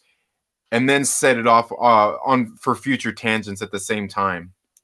Which I 1000%, when you and LB were talking about that, I was like, oh man, I've got my own things, because I just wanted to, like, I was gonna be like, I was trying to type in the chat. I hate doing chat, and I was like, I was like, oh my god, you're so right. Like, that was like for me, the ultimate doing a reboot or rebooting a movie. Like, for me, it's Cobra Kai, and like how they did that was very well done. And then I watched Yeah. Bad Boys, and I'm like, now this is what movies, they should be writing this down. This is how you do that, because they had that new squad in just enough for you guys to know that they're there, know what their purpose is, have a little bit of, interaction with our main heroes, but they kept the story on you knowing, okay, they're getting older, Martin Lawrence is talking about certain things. I don't want to. I'm trying to dance around it without spoiling it, but you know what I'm talking about. And Yeah. they give you that feeling like, okay, and it brings the audience into a sense of comfort, because now if you bring in these new characters, be like, oh, okay, they were in the last movie. All right, so we're focusing on them now, and that is great storytelling. And honestly, don't think Michael Bay could have done that. I'm not a big fan of what do they call it, Bayism. Like, Yeah, me neither. the man's great at exploding stuff with the best of them, Yeah. but storytelling, that man's story. Like, don't get me wrong, I enjoy a good Michael Bay movie when I just want to click my brain off and watch some, like, stuff blowing up and things being shot at. But if I'm looking for a deep story, I don't go to Michael Bay for that. So Right. when I watched this, like you, I didn't know Michael Bay didn't direct it. And I'm like, this is too good of a story. So I looked into it, and I go, oh, okay, Michael Bay stepped away from it. And I go, that explains a whole lot. Yeah, and as a matter of fact, I've seen that those same two directors that directed the Bad Boys for Life, they are slated to do a Beverly Hills Cop sequel or reboot, and they're also being apparently, supposedly, being eyed to either make an MCU movie or Disney Plus series for tying into the MCU as well, possibly. Oh, I would, you know what? I would pick them up in a heartbeat, because um I go based on really good works of a director, and I like to give a director a chance. And seeing they clearly have a good eye with knowing to make sure that they respect what's come before, but Yeah, somehow how to make it fresh and be like, all right, okay, so we're going in this direction, just so you know. yeah, And they did it very respectfully, and I loved just the way the whole thing was handled. And honestly, I'll be honest with you, Second Street, I'm a huge fan of Bad Boys 1 and 2, and I'd say this, actually, I'd go Bad Boys for Life, Bad Boys 1, and Bad Boys 2, yeah, because this was really like just the way they handled the villain and everything else. Because yeah. They I struck know the you're right balance shocked, of but everything. I look at the villain. Yeah, they struck the right balance of everything because yeah, like you said, they got really great bad guys in it that were they really thought about that, and then plus the movie, like you're saying, it's really reminiscent of a Michael Bay film, and it really seems like one of those buddy cop movies from the '90s. Like we don't get movies like this anymore at all. I mean, they're really literally like non-existent. And when I was sitting there in the theater, I was kind of feeling that way too. I'm sitting there kind of smiling, like, man, this feels like this is a 90s movie. It has that 90s that feel, that 90s vibe to it and everything. And to capture that and be able to put that on screen, especially when it's not even the same directors or anything, I mean, they did a really great job with that because yeah, like I said, I mean, I don't get that same feeling and we don't get those same kind of movies very often anymore. And it was nice to see that kind of play out over the 2 hours and 4 minutes or whatever that this movie didn't need to be, but it was. Yeah, yeah, and it's really good because we always talk and harp on like the bad things. And I remember doing my reviews, right? I uh, Second Street, I've done it like this. I did a review for like Bad Boys 1917, the gentleman, and I go, well, folks, this doesn't feel like a January whatsoever. And then I saw The Turning last night, and I go, okay, we're back. I was like, this has not felt like a January, because just about every movie I've gone to see has pleasantly surprised me. I've been like, I'm looking, I'm checking my watch, looking at the calendar. I go, I know we went to a new year. I mean, this is normally where movies go to die. What's going on here? Right. And I think you didn't watch Doolittle then. Oh, no. I made a review on that, and it was funny because I put my Doolittle review out first. I'll tell you a funny story about that, because she's sitting right here, and I want her to give me an angry glare. But my girl, so she's like, oh, we had this little company get together, and we're going to pick a movie. And of course, our two options were Doolittle and Bad Boys for Life. And the two idiots who can't pick movies in our group decided to pick Doolittle for us to all sit down and watch. Now, I had already seen this because I did my review on it. And, she gave me the cute eyes and was like, come on, come with me to see this. And I go, you don't understand how bad this movie is. When you get to the end of this movie, you will truly witness the most horrifying thing. And you know what? Spoilers, because you guys just got to hear how terrible this is. They pull a bagpipe out of a dragon's ass. I cannot make this up. That's the climax of the movie, folks. So I'm sorry if I spoiled it for you, but they pulled a bagpipe out of a dragon's ass. Oh, man. And this is a kid's movie. That's the irony of it. And I'm like, how is this entertainment? Downey, are you back on the drink? Because I don't know how you looked at the script and said, oh yeah, this is Iron Man material right here. I'm like, I mean, I guess you can afford to do at least 10 bad movies. You know, you're freaking Iron Man at this point. You could do, I mean, he's made so much money, he can come out with a slate of bad movies and just be set for life. But I'm like watching this going, like, I literally felt like my soul was dying watching this movie. It was so terrible because nothing was good. Second Street, nothing. Yeah, I think none of those trailers or anything even looked remotely good for me. Like, I remember seeing the first trailer, I was like, well, I know I'll be skipping that movie anyway. Yeah, I was like, and I'm looking and I'm like, okay, first off, they took the name Doolittle. If anyone remembers the Charlie Murphy's, Dr. Doolittle, that was a funny, entertaining film, right? And they took the same concept, but it's so weird, Second Street. They went like 19th century, and Downey's got this weird-ass accent that he talks with. And, okay, so I get used to that. And there's a really funny squirrel in it. And I'm like, all right, I'm liking this squirrel. He kind of has my personality. So, I guess I'm connecting on that level.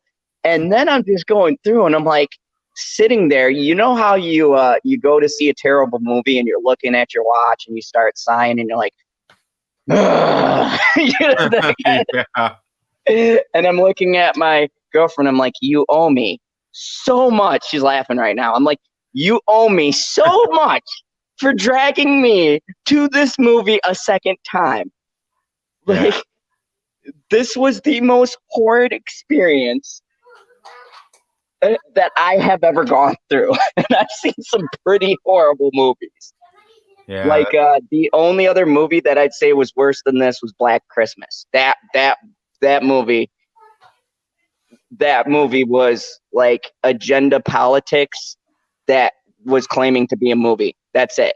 It was like, you ever want to see something that'll blow your mind when we talk about, like, you know how everyone talks agenda politics? Now, that movie, they literally made the males in it the bad guys, and they were white males. Straight white males were the bad guys. Yeah. You want to hear something even funnier? They said that they were evil because they had the alpha gene, and I go, get the fuck out of here. Oh, man. Dude, I was laughing so hard. I go, No, I mean, I wish I had a rewind Second Street because I'm like, no, come on, that's too on the nose. So I Right. went back in and I watched it a second time because I'm like, no, I heard that wrong. And they go, nope, shit you not. We Oh we have wow. the we have the alpha male gene and we're predispositioned to be aggressive and Wow, that's crazy, man. yeah, that's why I was like, that's why after all that happened and we got into this new slate, I was like, oh, January has good movies. And then Doolittle came out and I was like, okay, we're back. And then I saw The Turning and I'm like, all right, it's January again. The Turning. Oh my God, that was another terrible movie. But, Oh you man. know, It was a horror movie? yeah, it's a horror movie. And the horror in it is when you get to the end of the movie and you've realized that you've wasted about 2 hours of your life. Yeah, you want like I haven't really been big on horror like for a long time, but the one I've been flapping my gums about a lot lately is the Saska Sisters remake of Rabid. It's a fucking great Oh, film. hmm. I gotta check that out. I haven't seen it. Yeah, it's a good one. It's available on digital. I think it comes out on Blu-ray and everything on February 4th. But it was a really good one, and I just happened to see that because I became a fan of the directors by way of their comic book because they wrote a Black Widow comic book that was just great. It was my favorite comic book of last year, and then I seen they had this movie coming out they were promoting, and so I was like, oh, it sounds interesting. And then they did the North American premiere was here at Screamfest down in LA. So I was like, yeah. So I got an opportunity to go see it and ended up getting to meet him and everything and got to watch it. But I seen the movie there when it premiered, and man, that movie was badass. Like there's times in the movie where I had like I don't know, like I'm not sure what you would call it, like resting gross out face, man. Because like the movies, it's not like a horrific movie. There's just like some gory shit that happens in it, and I found myself sitting there just like with that look on my face, just like, ugh. A couple of times, and it was really good. And and the thing is like these sisters, these directors, they pretty much came up in in the movie world like all on their own for the most part. They've directed a few movies, but I've been saying to them, I think one of these days somebody out there, one of these studios is going to give them a big budget to make a movie, and hopefully, if Marvel's not already tripping all over themselves to try to get them in to direct one of their movies, DC needs to sweep them up and bring them in to do something because they're really good at what they're doing, and with a bigger budget, I know they'd be knocking some shit out of the park. Oh yeah, I would love to see more people like creative people like Todd Phillips coming over on DC side. I did get the see the big thing going out because Rise of Skywalker. J.J. Abrams doing a Justice League Dark. I'm not particularly sure how I feel about that yet. I Has that have been my confirmed? ideas. I mean, I think he can do it. I just have my ideas about who they should cast. Like, I would have said Keanu Reeves a couple years ago because up to that point, I thought Keanu Reeves, despite the fact that he isn't British or whatever, I thought he did a pretty good Constantine because he's just Mhm. got that low, gravelly voice and the way he played it. I thought it was good. But then I watched the CW and Legends of Tomorrow, and that Constantine is just spot on. And I'm like, get that guy into the movies, please, because he is so like Constantine from the comics. I would just love to see I think that should be like an R-rated avenue to go and then like slowly bring in the rest of them because Swamp Thing was amazing and that was very dark and gritty. So it wouldn't be impossible for them to do a Justice League Dark. It's just one of my favorite groups and I really hope they don't mess it up. I'm on the wait and see mode to see where exactly they're going because we all know DC and how their movies go. Right, right. Yeah, and I mean, and that's my hope. Like when it comes to those kinds of things, like my hope is that Warner Brothers does get their shit together and start coming out with some good DC films because like DC superheroes are what I grew up on. You know, I grew up on Christopher Reeve's Superman. I grew up on, you know, even Adam West Batman and you know, Michael Keaton Batman. Like they were the ones who used to dominate. And you know, I Oh mean, yeah. really, Marvel was non-existent. I mean, I don't know if you knew Second Street, but I'm a huge fan of DC. Yeah, yeah, Yeah. But and that makes sense. And that's why, each time they put out like most of their movies, I like regardless. I mean, like Justice League, it definitely has a lot of downfalls. Suicide Squad, yeah, I don't even well, want to get on that one, but um, like I always want their movies to do good because I mean, the better they do, I mean, the better it is for not only for them, but I mean, obviously the movie industry and these superhero movies as a genre as well. Because like Aquaman came out, and is it the best movie in the world? No, but you know what? It's fun and entertaining. Like I put that movie on, and that shit makes me laugh, and I still get into it too. You know, like still take it seriously because like it's like some of the stuff, like it's some of the things that happen in it are so cheesy that it makes me know that they had a good time making it. You know, and it's a fun movie to watch. yeah, the thing I've enjoyed about these DC movies is that unlike the Marvel side, they seem less formulaic than like Marvel's built this formula and it works for them. But I like every now and again breaking out of that and seeing something a little quirky, a little bit weird. Like I've been avidly defending Birds of Prey. Now, do I have hopes that it's going to be great? I don't know. I'm really 50-50 about it. But I really am going to definitely enjoy seeing it because I saw some of the new R-rated trailers and stuff, and I laughed off of the trailer. There's some pretty funny scenes in the movie Uh-huh. that they're just showing, and it looks kind of over the top and not really taking itself seriously. And I like that kind of a feel. I mean, do I think it's going to be the next Oscar contender? Probably not. But as long as it's decent and it's a fun ride, then, you know, that plays into what we talked about at the beginning with the experience, right? The experience of Right. going to the movies and things like that. If you can have fun with it and not be bored, don't go see The Turning. Um, then it makes for a good time. Like, Right. there's two movies, The Turning and I went to see Prodigy.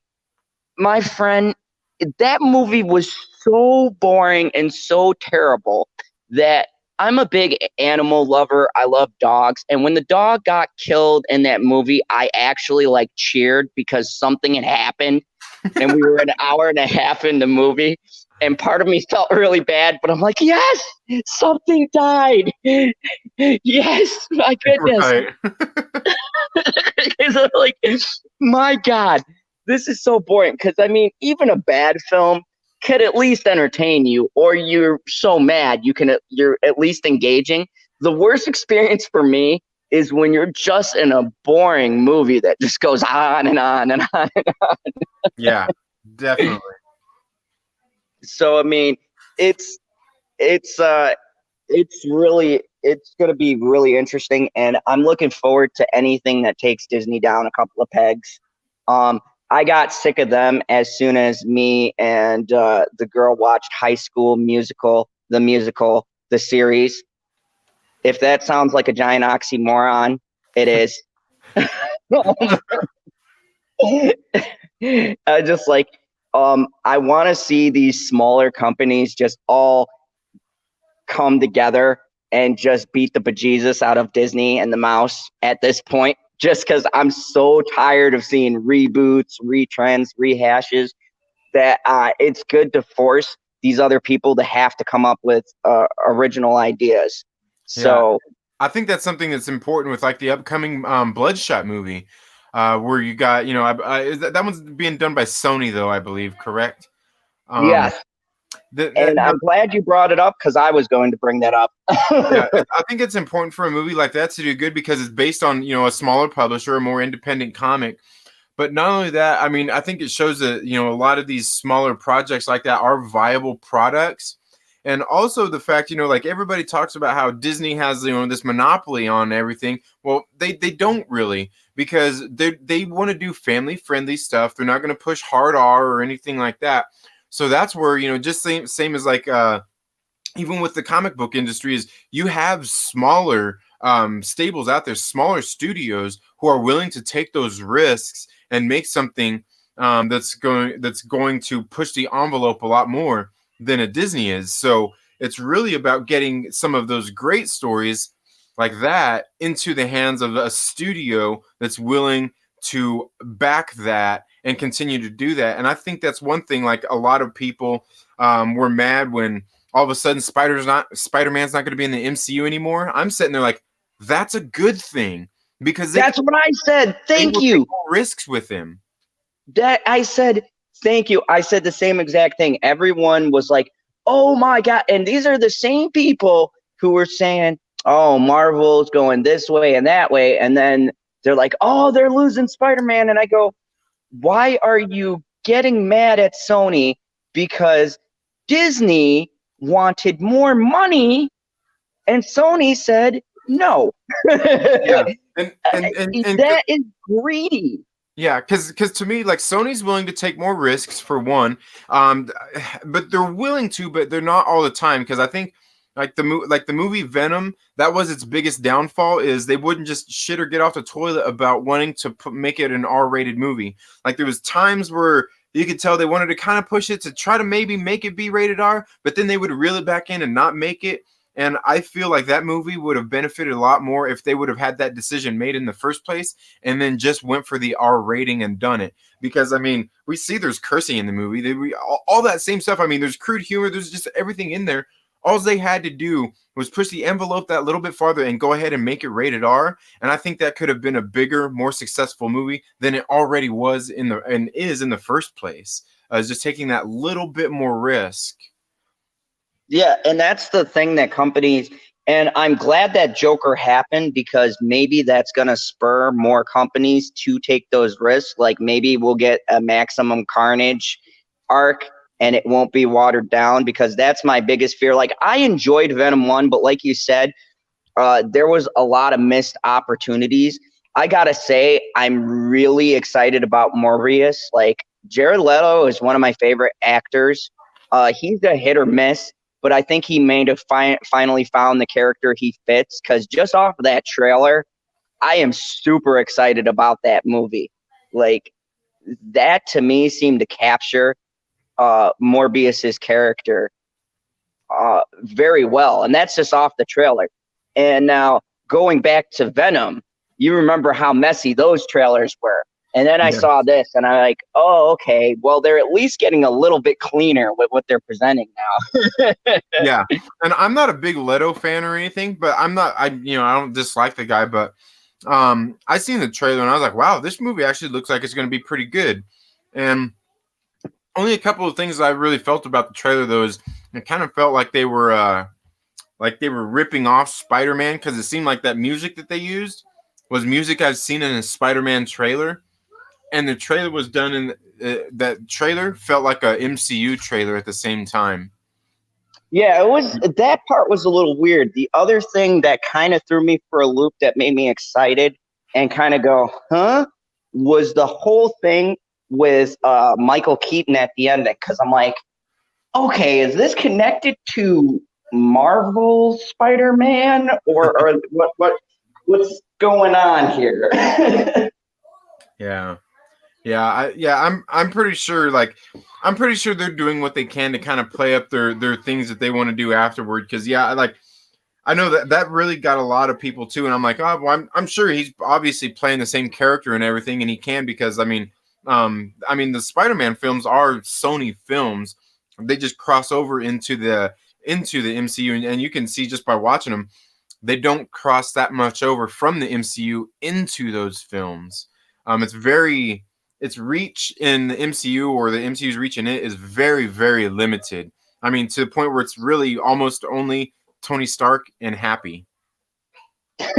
Yeah, that is very true. So let me ask you something.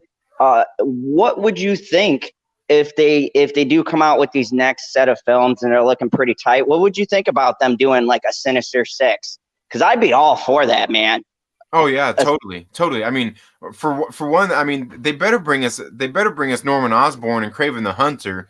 But yeah, Sinister Six is something that definitely needs to happen. Something, I mean, I think Sony's had their sights set on that for so long that they want to do it so bad, and I think maybe seeing what Kevin Feige's done with the MCU has hopefully maybe got them to calm down a little bit and be like, okay, like we need to actually build a universe before we can just do that. Not just like, okay, we're going to make this movie and toss in three different characters in there just because we can, because we want to make this movie. Like, I think hopefully they learn something out of the MCU's book in that sense, to where they can kind of hopefully calm down a little bit and just wait and just wait. Not just go at it like a jackrabbit and, 3 seconds later they blew their load. Dude, you've had great analogies. All that. I just want you to know I'm gonna write these down and steal them later. That's okay. That's okay. But yeah, I mean that. Yeah, because DC is a cautionary tale, kids. Like the way they went about Justice League, you cannot convince me. And I'm a DC fan, but you cannot convince me that there was any kind of setup going forward. I felt like they looked at Marvel, they said, oh yeah, we got to get our Justice League out right away. We don't need exposition. We don't need to build camaraderie or anything. We'll just throw them together. We're DC. It'll work. And it's like, no, movies don't work like that. You could do it in comic books because it's a long format and you can play the long game. But when you're dealing with movies, you almost got to break it up and have that thing where you can build the characters and then build your reasons why they should come together and why they should have their reasons. And I think I see that in Sony. Like we've seen Venom, we're seeing Morbius come out. I heard talks of Craven the Hunter is being made. So I mean, it's going to be very interesting to see if they can pull it off like the MCU, because I already see it with them bringing in Michael Keaton. So I think towards the end of that, we're going to see something where he's like, hey, I'm starting this group or something like that. You know what I mean? And kind of get that ball rolling. And if they do separate stories and then tie them all together, Sony can have a competitor. They can actually maybe be like, yeah, we're taking Spider-Man back. Good day. Yeah, and I think it would be good of them to do that. I mean, I think honestly he'd be better because he's one of those characters, like he's the flagship Marvel character. You know what I mean? Like he can survive without any of these other characters being in his movies. All the other villains or anything like that. He's got his set of villains and other side characters that are perfect for it to be standalone. Yeah, and people forget. Remember, and there's been this argument, and it's one of the few arguments that I agree with. The MCU needs Spider-Man in it. Spider-Man doesn't need the MCU. Spider-Man has been standalone for years. It's built its own universe where it's incorporated elements of the Avengers from time to time, but reading the comic books and things like that, Spider-Man never needed a team. He worked with a team when it called for it in that situation. But he's even said, and that's what the one thing the movie did well was he said, I don't want to be part of a group. He sort of works alone, kind of like Batman. They work in like a self-contained kind of universe, and you can build a whole universe around that without having to depend on different characters like Iron Man and Captain America and stuff like that. They seem to work really good together.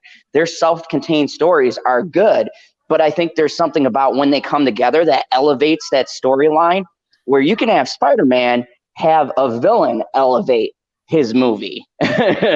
You don't need to have another hero coming in, which I think was a big complaint, which is kind of ironic when you think about it, because everyone was like, oh, this new Spider-Man's trying to be like Iron Man. And then Sony's like, all right, well, we're taking him back. And everyone's like, no, that's a bad idea. What are we going to do? Everything's falling apart. And I'm like, okay, well, pick a side here, because everyone was like, oh, Spider-Man's becoming the next Iron Man. So then when Sony's like, oh, we're taking him back, everyone's like, no, you can't take him back. You're horrible. Yeah, ridiculous stuff, man. Yes, Fans are yes. weird, man. We're weird people. we're a weird fickle bunch. Yes, Hey Duder Reviews. I I like Woody Harrelson as the cast for Carnage because I saw a little film called Natural Born Killers. If you haven't seen that, watch that movie, and then you'll see why he's a good choice for that role. Yeah. He's a great actor. The only thing that I hated was that red wig was terrible. Look, absolutely horrendous. I'm like, no, just shave his head off. I can deal with a hair change, but that wig was horrid. What do Yeah. you think about Woody Harrelson being Carnage? I actually don't mind it. I like Woody Harrelson, and I mean, I think he could pull it off. I mean, especially, I mean, think about how old the dude is and how good he still looks. You know what I mean? But I mean, he's got great talent as well, and I mean, you can see that just by, I mean, most of the movies that he's in and everything.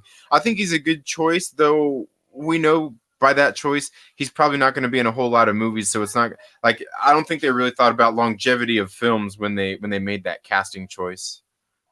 Yeah, it's interesting. I mean, they could play the whole symbiote angle and be like, oh, it just chooses a new host kind of a deal. But that was interesting age wise because, yes, you figure like these movies take years to shoot. So, how long exactly are you going to have him in the films? Is it going to be a one off? Or are you going to have him pop in every now and again? Very curious to see how that all uh, plays out. And I'm curious kind of to see what they do as far as him and Venom goes, because the storyline was Venom teamed up with Spider-Man because of Carnage. So I'm really curious to see exactly how they're going to play that out. Or maybe we'll get a surprise visit from Tom Holland. Wouldn't that be interesting? I don't know. I don't know what the Marvel side of how they plan it all out. But anyways, we've been going for a bit, and I got to go do my thing where I kick kids out of the theater who try to sneak in. I love my job, but uh, anyways, I'm gonna start to wind things down. Thank you everybody who's been on. We've been doing 10, Oh, 11, 12 people are we in still here. on? So Something happened here. I can't hear nothing or see nothing. oh yeah, I'm still here. Can you hear me?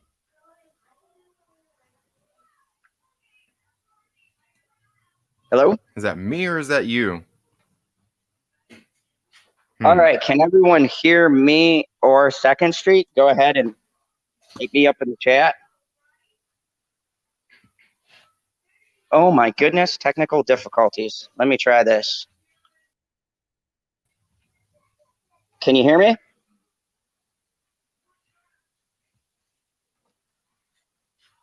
Huh.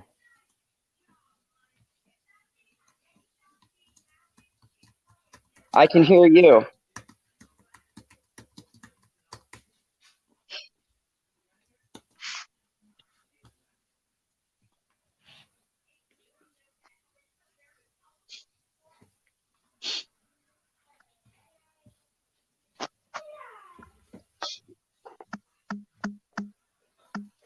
Oh.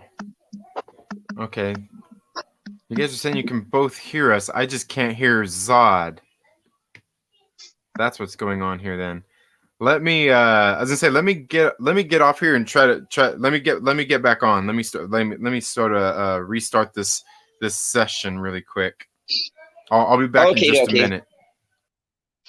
Okay. So while we're waiting, yeah, so that's pretty much what I got for everyone. I'm gonna wait for Second Street to come back in here. Haven't plugged the yes, kamikaze. Yes, fandom zone tech. It's a wonderful thing. But yeah, we're going. Can you hear me?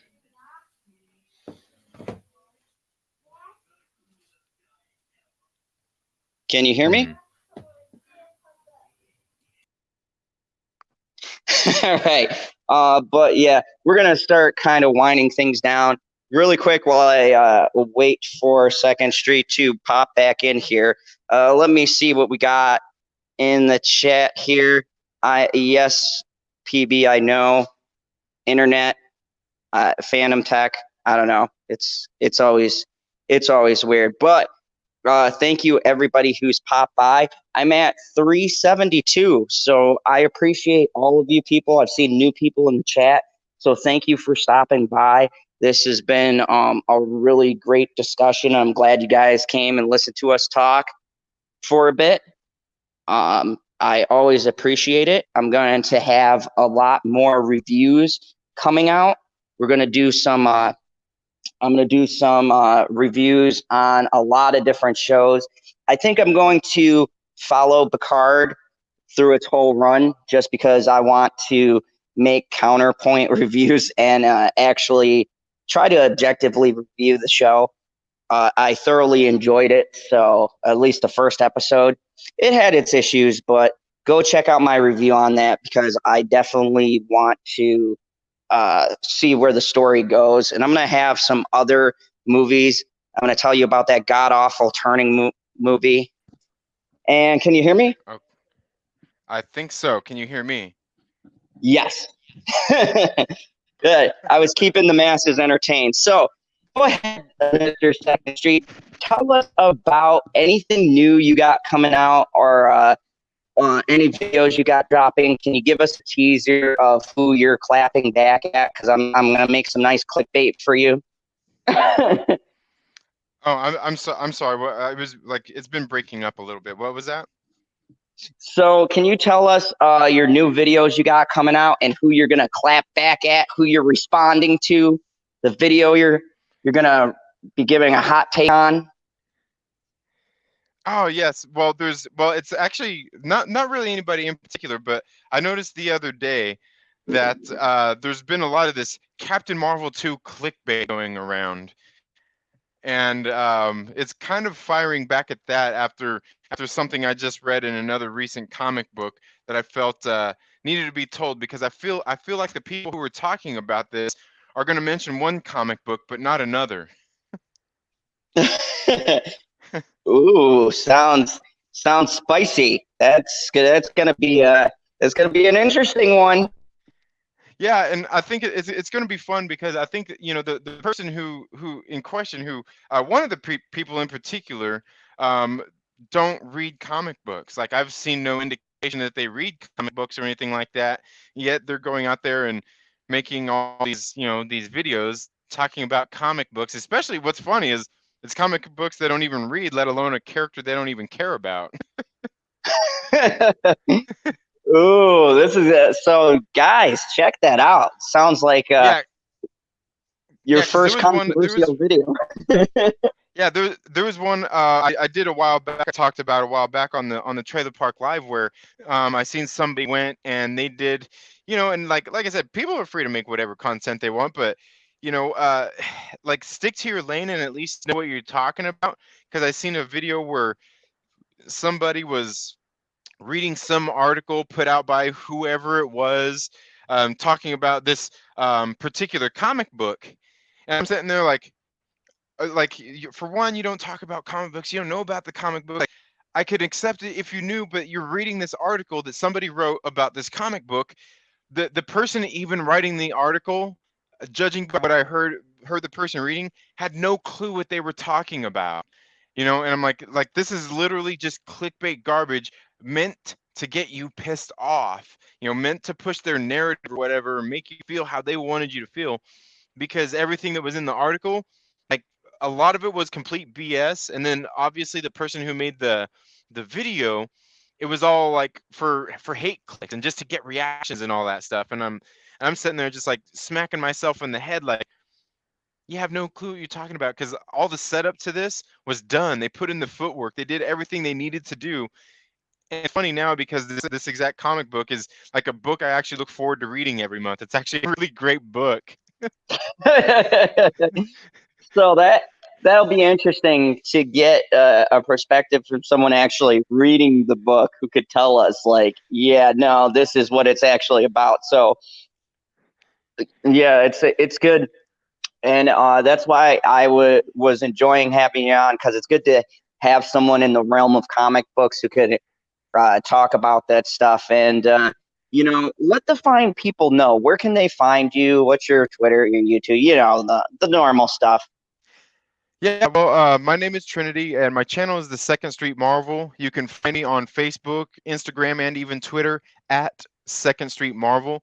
And of course, you can find me here on YouTube, just flapping my gums about a whole bunch of nonsense. And I don't know, it seems to be working out. It seems to be working out. I've made a lot of great connections with a lot of great content creators, and it's been really fun. I've been doing this now for, like I said, about 14 months now, and it's been quite a journey. It's been really fun meeting a lot of new people and hearing different people's perspectives and different things like that. Always a good time meeting new people.